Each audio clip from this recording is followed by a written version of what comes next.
I met a very, very wealthy real estate developer in New York that came over with nothing from Europe when he was 18 years old. He's a multi-billionaire now. And each time he bought a building, he would call it either a pasta or a protein building. And I said, what does that mean?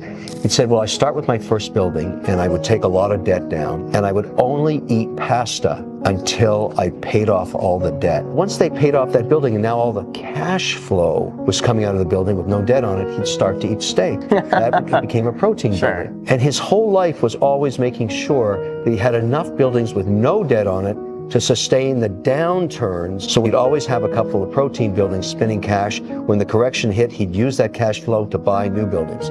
But he never went bankrupt because he never extended himself so far that the protein buildings couldn't pay off the mortgages of the pasta building. Now, this is a great video for leaders, business owners. It's essentially, how are you communicating or branding something you want someone to do? And if you're miscommunicating or mislabeling, saying, hey, I want people to look up to you. I want you to be somebody people can follow. That doesn't really speak to somebody as much who wants prestige, who wants riches. So yes, it'll say, okay, sure, but am I willing to work 80 hours for that? No. Okay, instead I would change this message if I was a leader or business owner. Look, I see great potential in you. You know, we're growing rapidly. I think in 10 years, we're going to be the number 2 or number 3 business in our space or nonprofit. And I believe that you will have the opportunity to be VP and head of our Southeast division, meaning you will cover everything from Texas to Florida. And I believe you have the potential to do that. That'll mean you'll have a big salary, you'll be in control of things, you'll be able to travel, and a lot of people know you in that region. Now, that is something people may, hey, I'm willing to work 80 hours a week to do that. I'm willing to work 70 hours a week to do that because I want to do that. And I'll say after that, you never know. Maybe you'll be able to control our North America division in the future, our US division. I see that potential in you, but that's based on the work you're willing to put in. And are you willing to do this? Because this is a growth, but you have to take these steps.